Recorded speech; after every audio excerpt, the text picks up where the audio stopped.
Hello. So again we are back in a fifth part of this chapter. Second chapter हम लोग कर रहे हैं Kings farmer and town chapter second है। 2023 और 24 के हिसाब से ये लेक्चर सीरीज हमें देखने को मिल रही है। आप लोगों ने अभी तक काफ़ी कुछ इस चैप्टर में समझा और अगर मैं कंक्लूजन की बात करूं तो काफ़ी हद तक ये चैप्टर आपको समझाने की ये कोशिश करता है कि किस तरीके से मौर्य डायनेस्टी ने भारत के इतिहास में कंट्रीब्यूशन दिया और उसके साथ साथ गुप्ता डायनेस्टी हमारे लिए इतनी ज़रूरी क्यों है, क्योंकि ये वही टाइम पीरियड था जिस टाइम पीरियड पे मैं कह सकता हूँ कि गोल्डन एज हमें देखने को मिला। इस टाइम पीरियड में सोने के सिक्के में व्यापार होने लग गया था और सोचिए गुप्ता एम्पायर को ही सोने की चिड़िया के नाम से पुकारा जाता था, क्योंकि उस समय रोम के अंदर तक हमारा सोने के सिक्कों में व्यापार होता था। तो ये कहानी थोड़ी सी और आगे बढ़ रही है और हम जानने की ये कोशिश कर रहे हैं कि किस तरीके से, अगर हम बात कर रहे हैं गुप्ता डायनेस्टी की, अगर हम बात कर रहे हैं मौर्य डायनेस्टी की, तो अगर शहरों की बसने की शुरुआत हुई होगी तो किस तरीके से हुई होगी।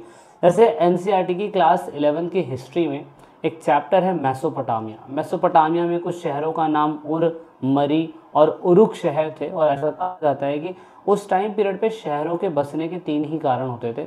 नंबर 1 कारण, या तो मंदिर के आसपास लोग जो हैं रहेंगे या बसेंगे। नंबर 2 कारण, या तो लोग राजा के घरों के आसपास रहेंगे या बसेंगे।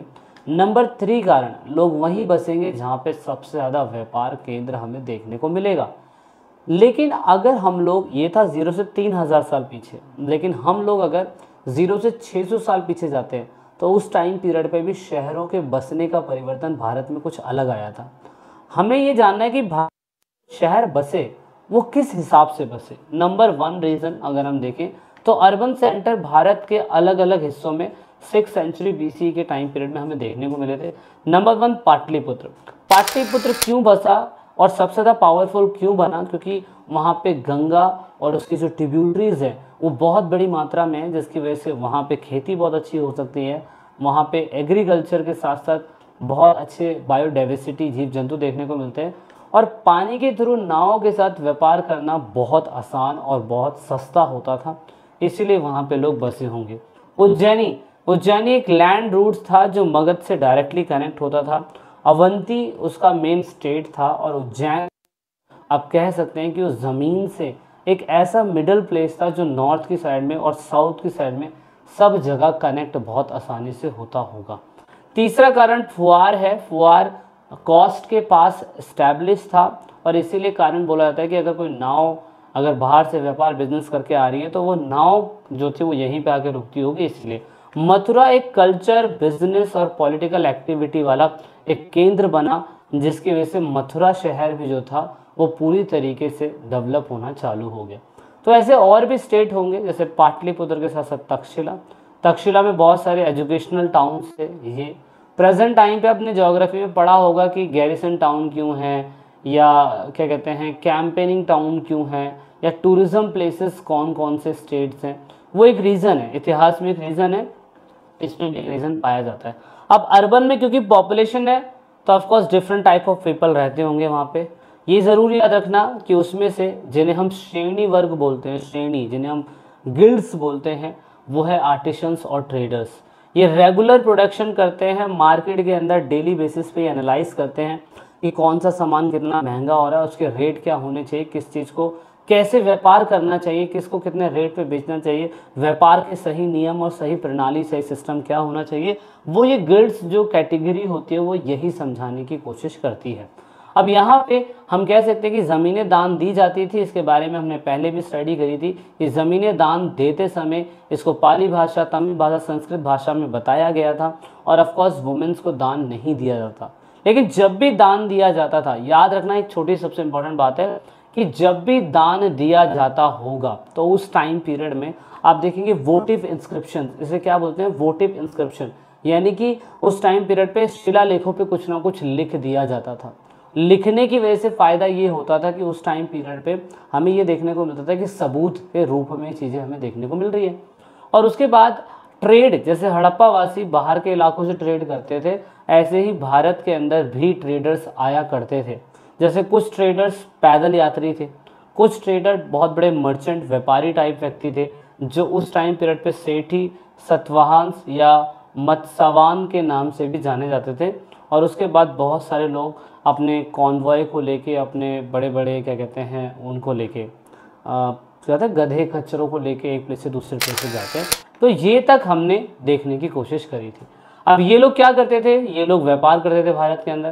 तो भारत में वेस्ट एशिया, साउथ चाइना या east Asia, southern Asia, north Asia, यहाँ से व्यापार होता था। और भारत में उस टाइम पीरियड पे काफ़ी बड़ी मात्रा के अंदर क्या क्या पाया जाता था, मसाले, उसके बाद स्पाइसेस, फाइन पर्ल्स, हाथी के दांत, रेशम के कपड़े, बहुत सारे तरीके की औषधियाँ, पत्थर, ये सब भारत के अंदर उस टाइम पीरियड में मिलता था, जो आप ये कह सकते हैं कि भारत के बिजनेस के लिए, भारत के व्यापार के लिए बहुत ज़रूरी था और इससे भारत को फ़ायदा होता था।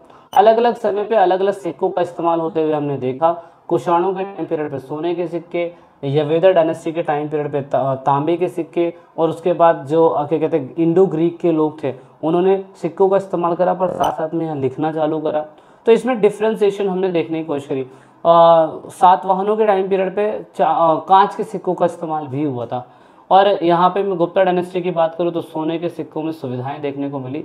इस सोने के सिक्के का वेट कितना होता था, यूपीएससी के अंदर ये क्वेश्चन पूछा गया था, याद रखना। यूपीएससी के अंदर ये क्वेश्चन पूछा गया है कि सोने के सिक्कों का वेट कितना होता था। अगर आप लोगों को पता है कि कमेंट ज़रूर करना कि भाई जो गुप्ता डायनेस्टी थी उसके टाइम पीरियड में सोने के सिक्के चलते थे उसका वेट इतना पाया जाता होगा। तो ये यूपीएससी के अंदर पूछा हो, सोचो।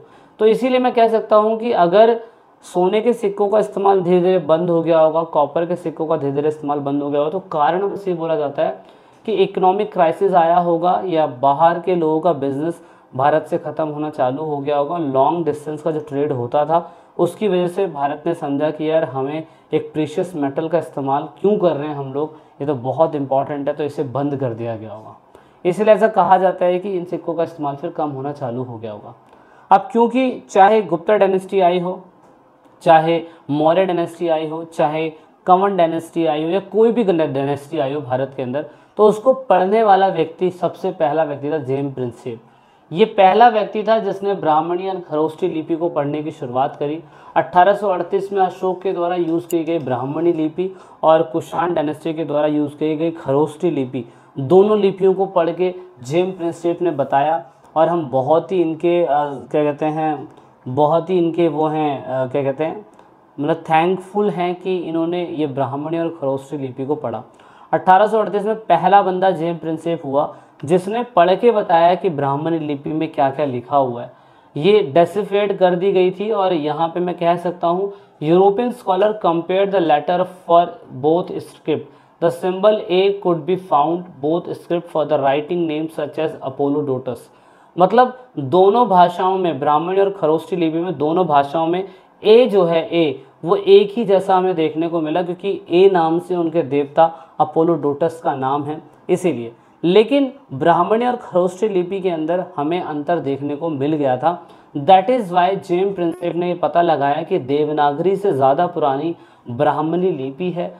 जेम्स प्रिंसेप ने उसकी पूरी तरीके से क्या कहते हैं स्टाइल को, लैंग्वेज को, पैलियोग्राफी को समझा और सब बताया कि ये ब्राह्मणी और खरोष्ठी लिपि के अंदर ये अंतर पाया जाता है।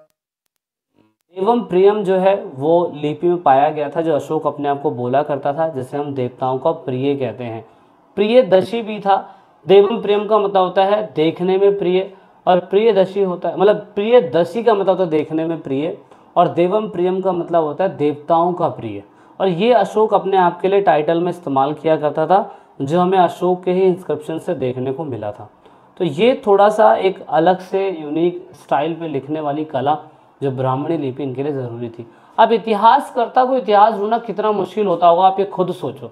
कारण मैं इसलिए बता रहा हूँ कि इतिहासकर्ता को इसलिए मुश्किल होता होगा क्योंकि कहीं ना कहीं इतिहासकर्ता जो होते हैं ना, वो इतिहास को जब ढूंढते हैं तो इतनी सारी मुश्किलात होती है कि आप कह सकते हैं कि कभी कभार लेटर जो है फेंट जो धुंधला हो जाता है, कभी कभार लेटर डैमेज हो जाता है, या लेटर का मिसिंग फॉर्म पता नहीं चल रहा है। कभी कभार ऐसा होता था कि सही से मीनिंग निकाल पाना बहुत मुश्किल था।